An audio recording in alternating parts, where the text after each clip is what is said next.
What up, y'all? This your girl Butta, chilling with the creative mindset. Make sure you check out my IG first, that girl Butta. But definitely make sure you check out my full episode. Come kick it with us. All right, y'all. So this is another episode of the Creative Mindset. Today we got a very, very special guest, very talented artist. I would like y'all to welcome Butta. Hey, thank you for having me. Thanks for coming. I appreciate you. This actually is my first time meeting you.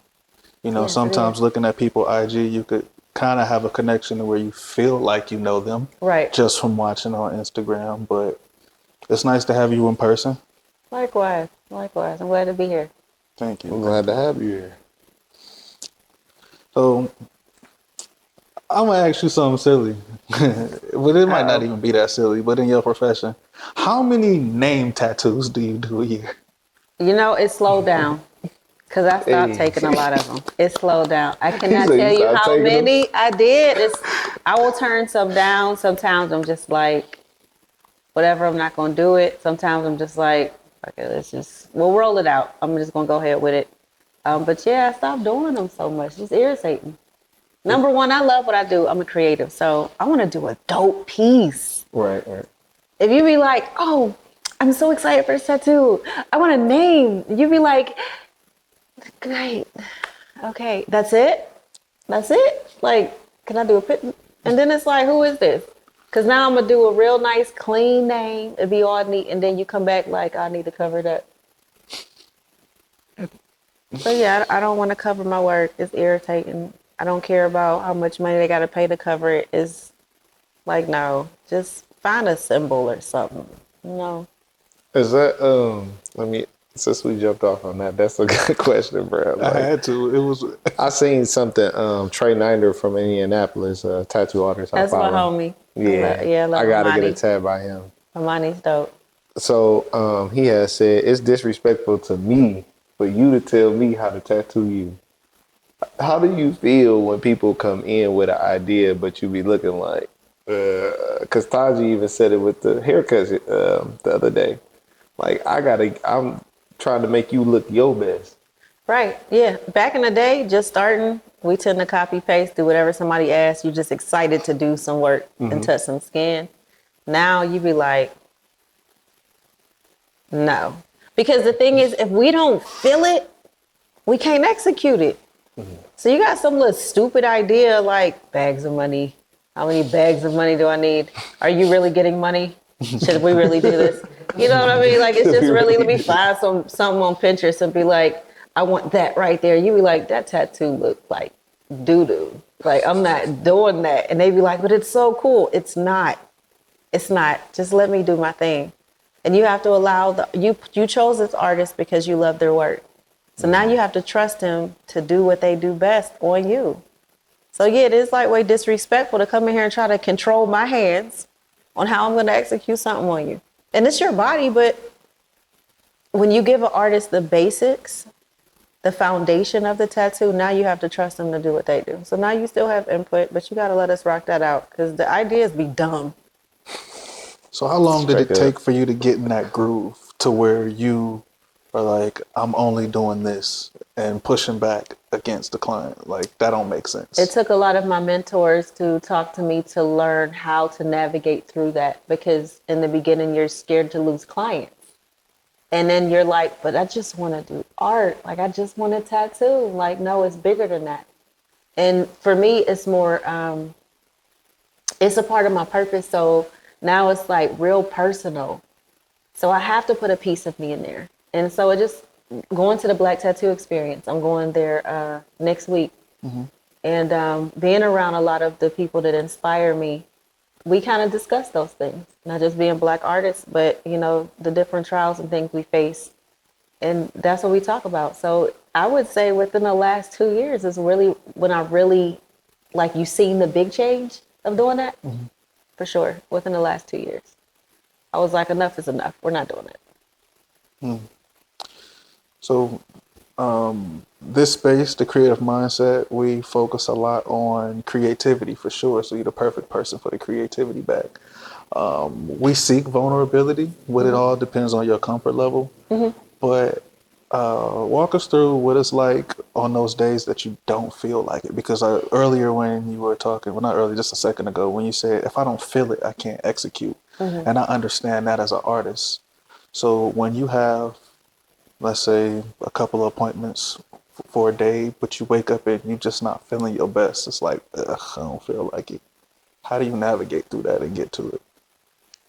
I do a lot of reflecting.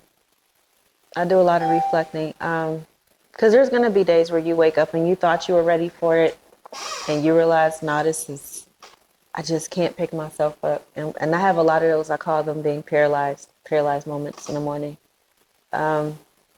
So I do a lot of reflecting. I always try to find the positive in all the bad stuff because it's there.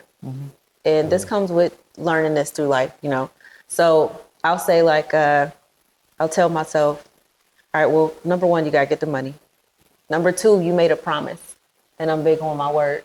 So I don't want to be unprofessional or set the tone of how my future is going to be in my longevity as far as known as this artist that just don't be coming to her, you know, don't show up. So I have to be like, well, I did ask for it. So now I have to follow through. And then just looking at the positive things that come out of it. Like maybe it won't be so bad. Once I get started, then I get into the groove. So I just got to kind of push myself and be like, you know, what are my alternatives? I don't get vacation pay. You know what I'm saying? Like, Absolutely. Get up. Let's get up, meditate. And that usually meditating really changes my mindset with a lot of stuff. So I don't have those moments as often anymore because I'm comfortable in my peaceful space. And so now I'm eager to go and do this work because now it's like, now you ain't feel like tattooing, but you do want to do, like you had a chance yesterday, let's make this piece better today. So it's like, it's excitement now. So yeah, it's pretty much what I do. I like that. So, when you was talking, I had a thought like the meditation is definitely a practice for healing. And a lot when we talk and we do our den talks, we do men in the den. A lot of times we are talking about the issues, so we unpack a lot, but we also have to have different conversations about healing practices. With you being a multifaceted curator, with you being a tattoo artist, a self-published author, and a poet, how have you taken all of your talents and found a way for them to intricately serve you? That's a good question. They help me grow. They like literally, I connect with people through my drama, through my past obstacles I've had. My artwork, number one, since I was a kid, my artwork has carried me through everything. So creating was kind of like taking this ugly bubble that I had in life. I'm gonna throw it on this canvas. I'm gonna make something real beautiful out of it. Like a singer. They seem to write the best songs when they're going through the ugliest stuff. Mary J. Right? Blige. So going through all my trials of life seem to be the most creative places. So now I found how to balance that and say, when I'm going through something or I'm feeling this is what's helping me. So I'm gonna pour myself more into here. And then now I'm helping other people because I'm healing myself. I'm pouring into somebody else. And I'm always like, you think barbers have therapy sessions? Yo, we're with y'all for like 4, 5, 6, 7, 8, 9 hours. Like, so it's very one-on-one and very personal. It's transferring of energy. And it's just really helpful. So now you have the artwork. I get to touch your soul. I get to be a part of your story, your journey, learn about you, and see life in a different way. So now my poetry, I get to take what's inside of me and what I experienced. Now I get to release it. So now I'm freeing myself. I'm being transparent. I'm no longer holding these things and then trying to figure them out. Like when you having a lot to do for the day and it don't make sense till you say it out loud. That's how it is for me. So I'm speaking my heart out and pouring my heart out with my poetry. And all of that is connecting because it's all being creative. Whether I'm creating, whether I'm writing, I'm pouring myself into all these things I'm doing. And I'm becoming better at it. So it's healing me. So that's how they just all connect as long as I'm creating. And it's a piece of me that's creating that. So yeah, That it fits. was dope. That was dope the way you put that. Thank you. So spreading yourself thin like that amongst so many different things, how do you figure which outlet you're going to use throughout the day? Or is it like one of those things you just feel your way through? Because I try to build a lane to focus on one major thing, but if something hits my spirit, it's meant for me to try that. And honestly, I can't sleep. I can't function until I do it. Like crocheting, I just come up with, I see this hoodie, I see a vision, or I found something. I'm like, I need to try to create that, and it's burning inside. Like, okay, so I just got to do it. So at that moment, I will find my free time to do that. But somehow, it's not always easy balancing because I have family life too. But you know what's more important, because that's my main thing. Tattooing is my life. That's my main focus. But writing poetry or creating my crocheting items, that's still being creative. It's allowing my brain to relax for a minute somewhere else, still in a creative bubble, and then come back to it. So it's like resting for me. That's my rest. If I'm painting, I'm resting from tattooing. If I'm tattooing, I'm creating, but it's allowing my brain, because it slows my brain down. I'm at ease when I'm tattooing. It's like, you know how like the music things be going like this? And when I'm tattooing, it's like, it slows down. As soon as I stop, it's like chaos up there. Like, so whatever I'm doing creating, it soothes me. And so I kind of focus on my main goal. And then in those open times when I need a break, or, I get artist block, I'll go and move into something else, because those are my other creative avenues that gives me peace. So you just kind of pull it wherever, whenever it just fits. that's interesting. That makes me, okay, the backpedal. When I started going to the gym, I was like, God made everything in this universe the same. And then just hearing your explanation on that, that just lets me know that we as artists are all connected, more connected than we think we are. But it's crazy how we all kind of have the same process, even just talking to other artists, and then you just breaking that down. When I first started art, I used to draw as a kid. By the time I got to high school, I started making music. I was making beats and rapping. But now I'm a videographer, photographer, graphic designer. And that's exactly what a day of mine would be like. Like you said, my main thing is video. But then I'll move over to pictures and things slow down. But then while I'm working on pictures, that might spark an idea, and I go back to the video. And then by the time I'm done with the video, then I got to create a couple of graphics, either for a cover page for the video or a graphic to incorporate within the video. Because it's all connected. It still all connects. Exactly. But sometimes, again, as artists, we all do certain things differently that make it all make sense. Like, I remember, and I don't know if this was just super hustling or not, but I remember when I used to have hair, and I went to a barber shop, and this guy was cutting two people at one time in one chair. He'd go to him right here, he'd shave off his head, or get it down to a level, come back to me, line up my mustache, my hair still messed up on top, to go back to him and line up a sideburn. That's to go. A lot. That's Crazy a lot. work. That's a lot. But to him, it made sense. That's how his brain works. His subtle chaos. Subtle chaos. And the chaos was when he went to stop to talk shit to who was waiting on the cut next and who came and hung But out. that's passion, though.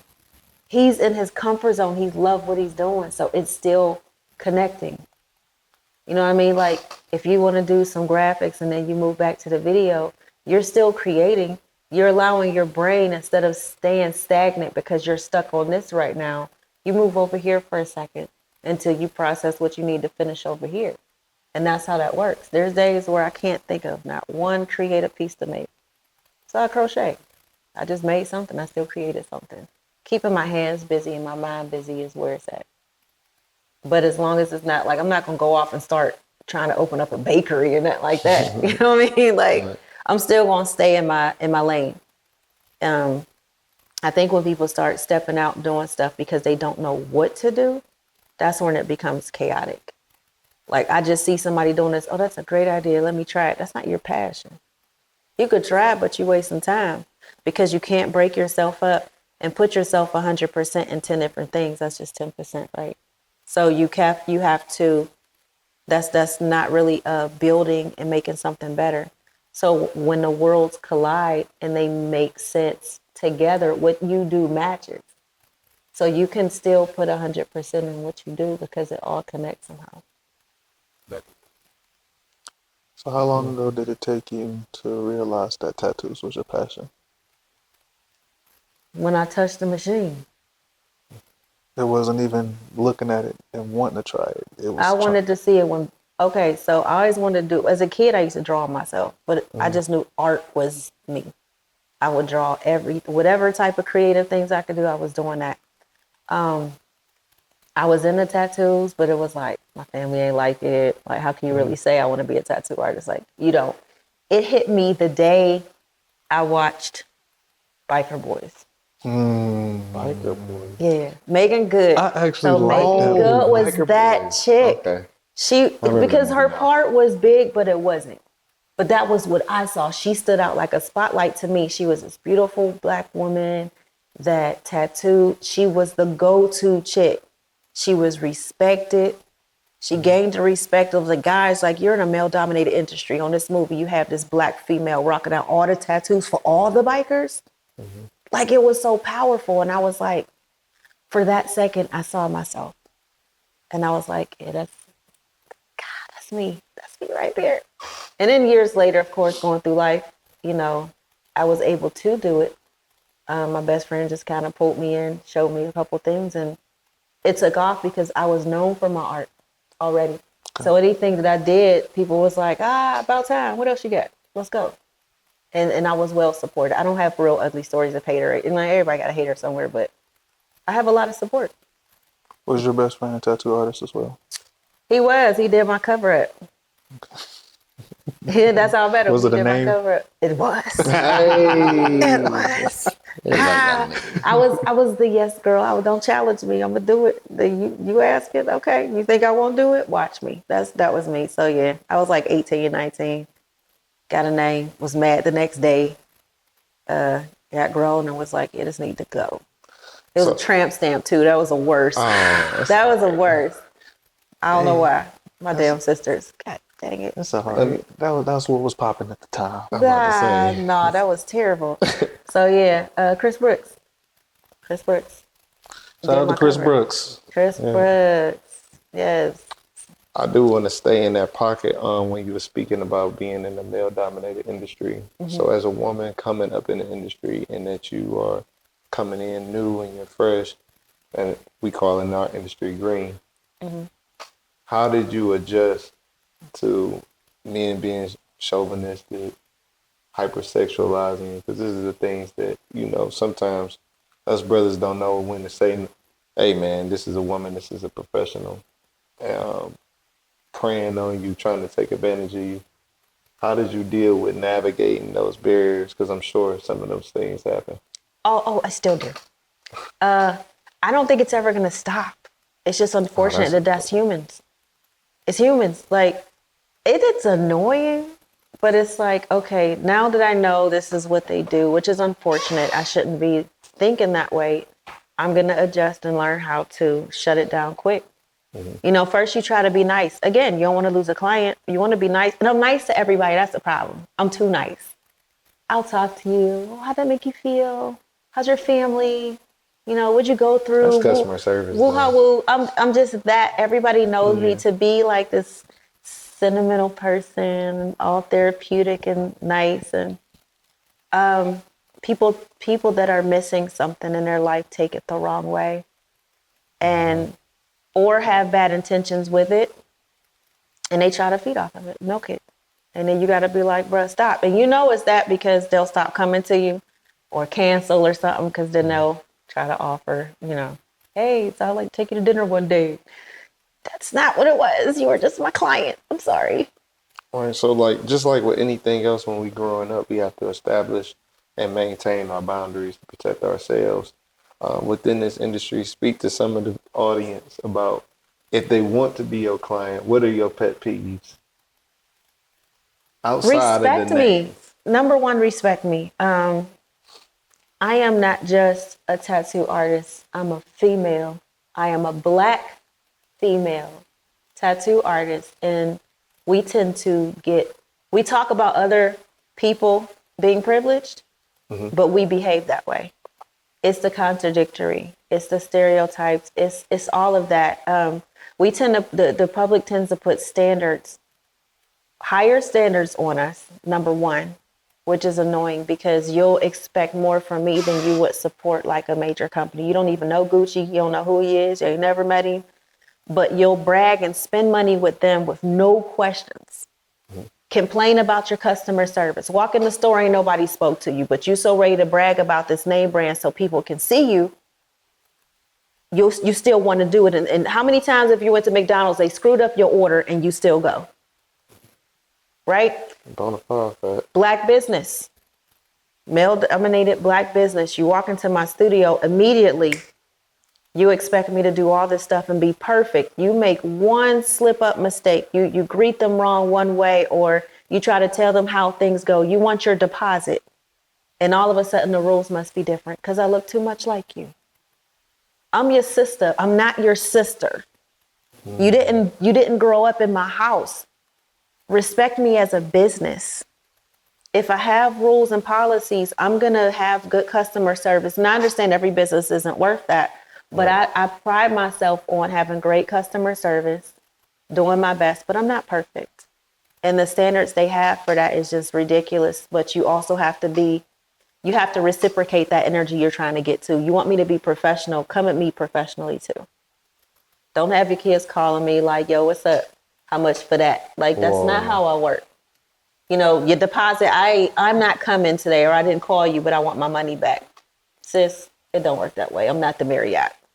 I'm not giving you your deposit back. Respect me and my time, my worth. I invest in myself. So it's the biggest thing of the double standard. And just, just downplaying me as a business. Like, I'm not a small business. Ain't nothing small about nothing that I do. It sure ain't. I mean, respect it. In the midst of you doing everything that you're doing, last year you dropped layers of ink beneath the skin. Yes, I did. Talk a little bit about that. I haven't had the chance to read it. I intend on ordering your book after we conclude today, because I feel like it's more of a because you do poetry. I'm assuming that you have some poetic expressions in there. Yes. And it's more of a guide to knowing who you are on another level. Talk about being in that industry now, because you definitely are a self-published author, and that's something to brag about. I am. I'm proud of myself. Thank you. Layers of Ink Breaking Sin is my spoken word. It's my first book. I do plan on doing another one. It's pieces of me. Literally, I'm very transparent. Like, you could ask me a question, just be ready for the answer. But I think we are all, like you said earlier, more alike than we think we are. And my experiences, I know you may not connect with everything I said, but there's something in there that you could be like, damn, that's true. Or I feel that. You know what I mean? So I believe how I grew up and all the things I've been through really touches people, and I can help people by things I've been through. So that's what healed me. And it's just to share my journey, being ways to turn negative into positive and speak life into people by showing them everything isn't perfect, but there's always a way out of it. And so, it's the love thing. And that's pretty much what my book is about. It's just different powerful aspects of my life throughout my journey that everyone, male or female, young or old, can connect with. I like that. The way you speak is so grounded. And it's like, I feel nothing but peace. But you say you connect to people through your traumas and damages. So, and a lot of that with getting to where you are, or even just, I would like to say, being successful at anything, is how you respond, to things rather than reacting, if that makes sense. Mm-hmm. What was the process like to shaping your mindset to be at the level that you're at? Life is heavy. Life is heavy, and when you drain yourself so much, I think God put you in this place where you're forced to sit down and figure it out. Either you're going to die in it or you're going to leave a mark and live in it forever. And I got tired. Stress is tiresome. Crying is tiresome.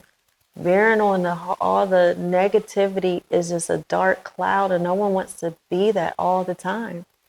And when you're given so many miracles in your life and God showed you so many things, if you don't listen, then you're just stupid. Because at some point you have to be like, okay, you showed me enough times, now I believe you. And that gives you a place of peace. All this, I have a billion stories of things that happened to me where it shut me up, where I was like, dang, that did happen, didn't it? Wow, I never thought I would be here for that. This worked itself out. Even through all of that, this came out of it. And it pushes you in a place of peace. And once you find it and feel it, you be like, oh, I love it here. This is great over here. And then you start to see other people, like, and I'm an empath, so that's another thing. I could feel so many different energies. I could tell when you're I can't like predict anything, but I'm not like a psychic, but I am a high number. I'm very spiritual.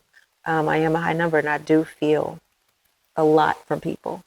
And so with that connection and understanding that, I had to learn how to receive all of that I'm getting 24/7, and also not mix it with what's inside of me.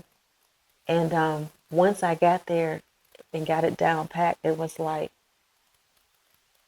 I don't know, it was just a place where it just happens automatically now. My reactions are different. You yell at me, I'm probably gonna feel bad for you more so. Unless it's about my kids, you're gonna get cussed out. You might get, I don't know, you might catch a hollow tip, I don't know. But for the most part, it's kind of like, I'll see your sadness now versus just reacting to your immediate anger. Oh, what's wrong with you? Because it ain't about me. I didn't do nothing to you. You know what I mean? So now it's more so the nurturer side kicks in. You know what I'm saying? If somebody's mad at me, usually I would break down like, oh no, I'm so worried. They're so mad at me. Now it's kind of like, well, do I talk to them every day? Does it really stop me from going to work? Okay, well, we'll set this over here and we'll deal with it later. Let's keep moving. So it's finding the positivity and all the ugliness. It is there. And you have to just dig deep to find it. And once you start finding it, it comes real easy. And it keeps you lighter. It keeps you healthier, keeps you rested. And you can really see the beauty in life and enjoy it so much more. I feel like you've made it into a choice. Instead of being reactionary, you made it into, I'm looking at the situation and I have a choice on how I want to proceed. Because it is. Everybody has a choice. You grow up one way, you have a choice if you do that, repeat history, or change it. That's your choice.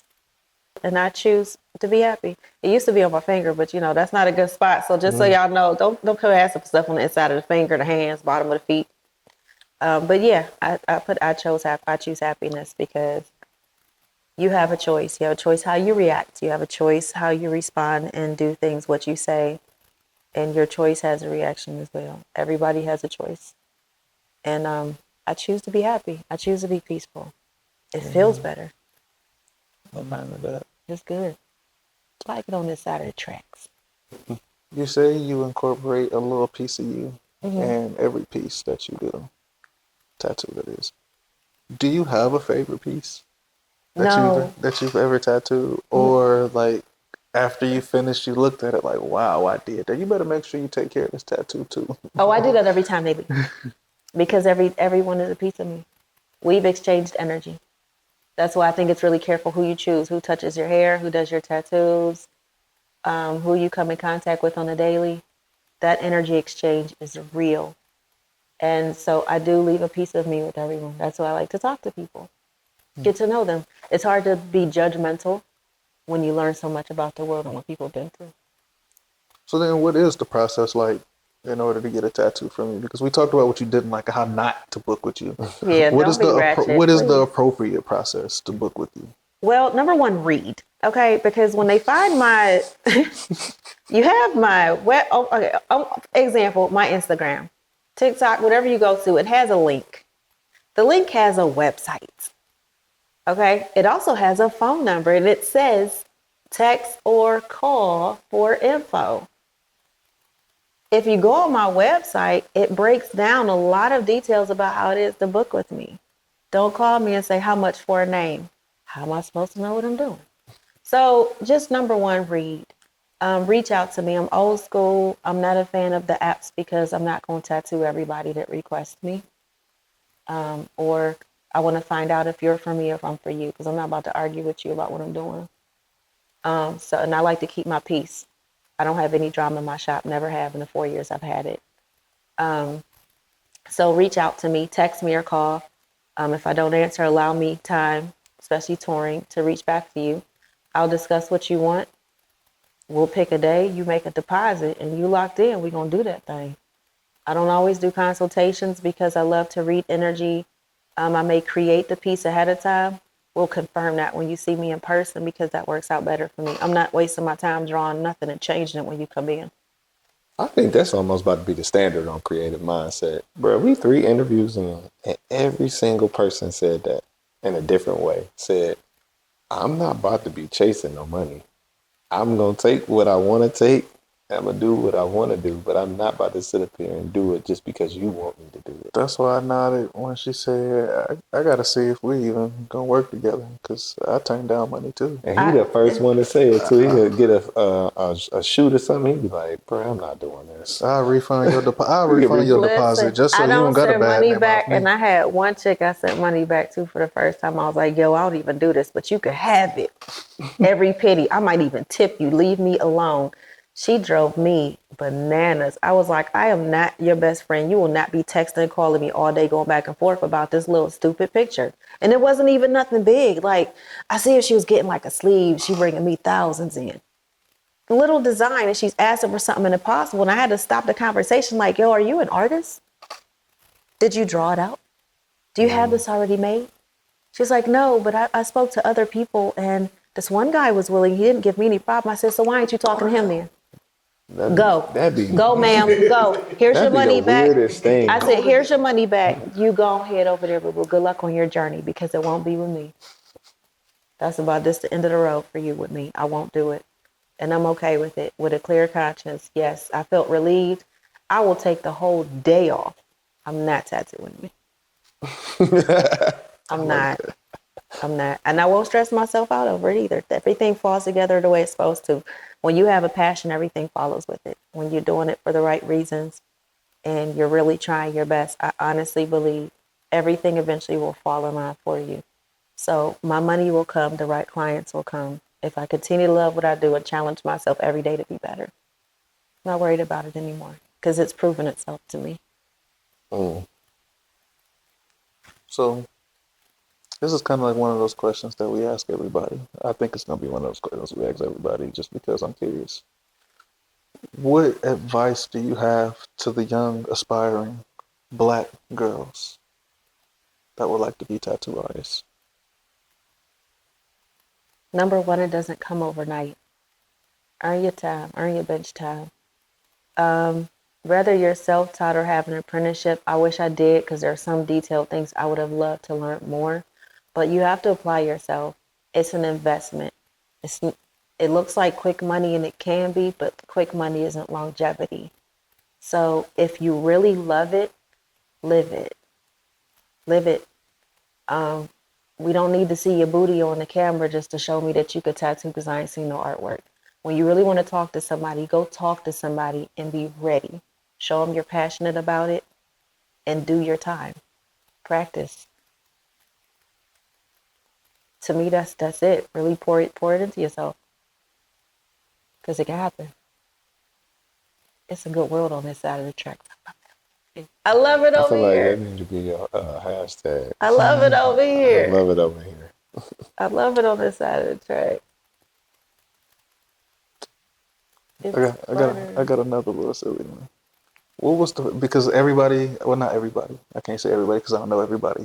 That was about to be one of them highly opinionated questions. But I've heard before you tattoo people, you have to tattoo yourself. That's not true.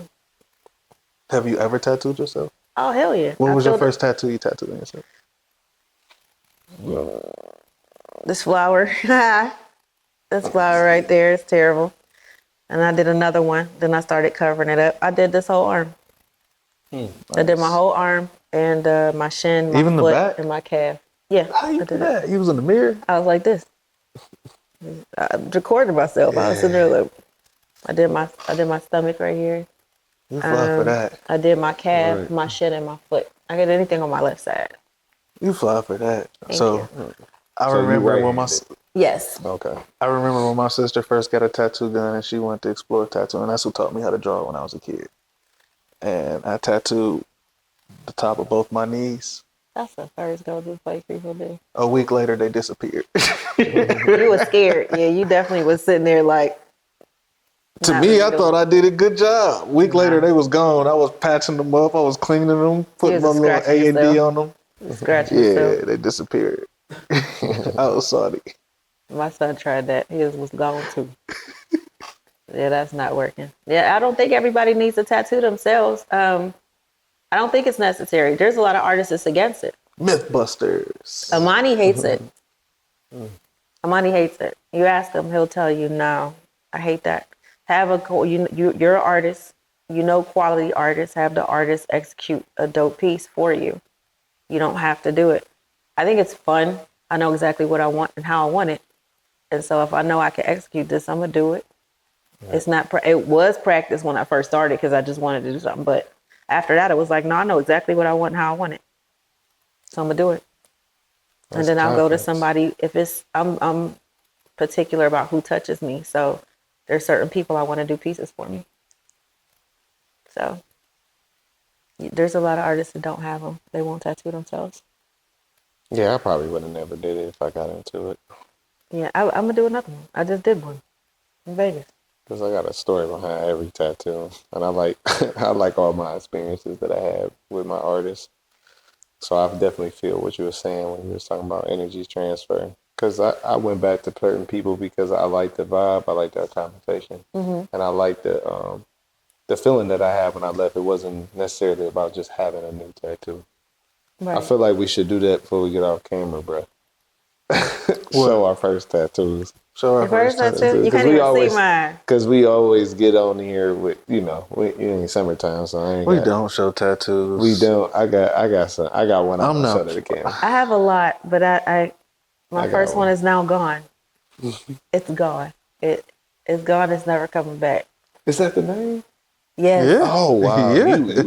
you was definitely saying, hey, you ain't gonna tell me what I'm not gonna do. You Nah. said that. Yeah, Chris put some big hibiscus flowers across my back, Oh, word, and that's dope. it's gone now.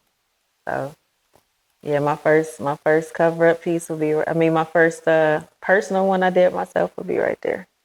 Okay. I still like the flower. You said it was. I'll show you mine off camera, but I don't want to put that work on there. Because when I got it, I was like, so I had the idea that I had in my head. And then, like, I don't know why I listened to my sister, but I just trust her judgment. She's like, no, it's going to look better when you put it on your arm. I'm like, I don't know.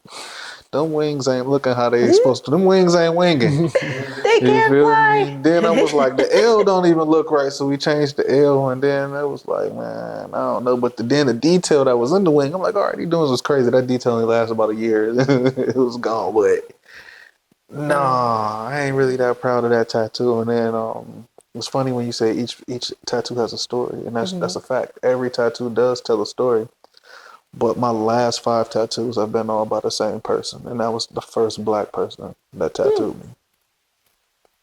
The very first black person that tattooed me. The first minority I had tattoo me was a Mexican. They're dope. Dope. He man, I ain't even gonna bad mouth him. but Ugh. but that was important to me to have a black man Yeah. do my tattoos because the first few tattoos I got were done by a white guy. Okay. And several white guys. Mine too. And the guy was also a peer. The last person that did my tattoos, he was a peer. So it was like I knew him from mutual friends and stuff like that. Conversations was dope. And another thing was he didn't like to do color, but I got him to do color. I don't know how I got him to do color. Maybe he just made the decision in his mind. But he did color, and they were are amazing pieces. And I'm proud of those pieces. You probably just don't enjoy it. I'm not a big fan of full color pieces of doing it myself. They're beautiful. I prefer black and gray. I think it's timeless. I love the beauty in it. And maybe splashes of color, like, but not full color pieces. But I'll do it. I'll be like, that's what you want. But I prefer black and gray. Yeah, I don't have a lot of color. I got a couple of pieces. They little splashes of color here and there, mainly red though. My only little bit of colors in my bubbles. I mean my buttercup. I just did. And there you have it. That's the color right there. Yeah. So Just did that one. I'm a light skinned person. Well, my mom's side of the family, the majority of my mom's side of the family is all dark skinned. So it was like, if I could get color, I'd get color. And I was like, damn, why didn't I ever get color? So that's what made me start Now, getting what do color. dark skin got to do with getting color? Because they feel like it don't show up well on them. Well, that's That's because all. you have to have. That's not true.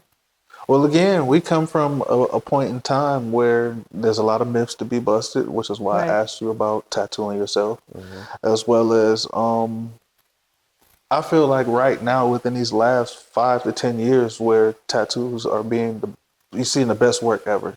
Like, prime example, the reason why I didn't, and I could have got tattooed by black, dang, I don't even want to say their names. But basically, I didn't want stars and clouds on my damn body. But that was in my whole high school. Everybody had the stars and the clouds. It was an error. They do. And I didn't want that. So that's why I didn't go to them guys. I feel like they the reason why everybody got stars and clouds and the little swirl. They'd be like, "Is that all you want?" They'd be like, "Oh, I got a great idea. We can add some stars." Soon as somebody asks me for filler, I'd be like, "What you want?" Say clouds. We're gonna fight. Clouds. Why is this flower sitting in the clouds? Who that? Nobody. Why do you want a bunch of? Do you have a bird? Like, make it make sense. Make it make sense. That's why you need to let us be more creative with it. Like, shading, just smooth shading looks better in the background than just clouds sometimes. That's what I just did. With this arm, I just did. Because I already had all these tattoos. Yeah, but there's birds. So a bird in the clouds makes sense. Yeah. You know what I mean? Makes a lot of sense. But just throwing the clouds in there, like, for why? I literally told people what I wanted, and they put it together. I felt good about my first sleeve. I felt real good because I had all input on it. I had dope artists on it. Dang, what's his name? He tattooed at Greenlight now. Is that a halo? Tattoo Mill did this. Mill did that. When he first started tattooing, Mill did this. I got a tattoo from everybody that was coming up around, I want to say, like 2010. Mill's dope. Yeah. And Miss Bro dope. I got to get tattooed by him again because it's been years since you done them pieces. I ain't I want to still name gotta drop. get down there. I still You gotta ain't get want down to there. name drop. Yeah, because this is about Butta. Yeah, You know That's what I mean? fine. But his brother he's did still my dope. last 5.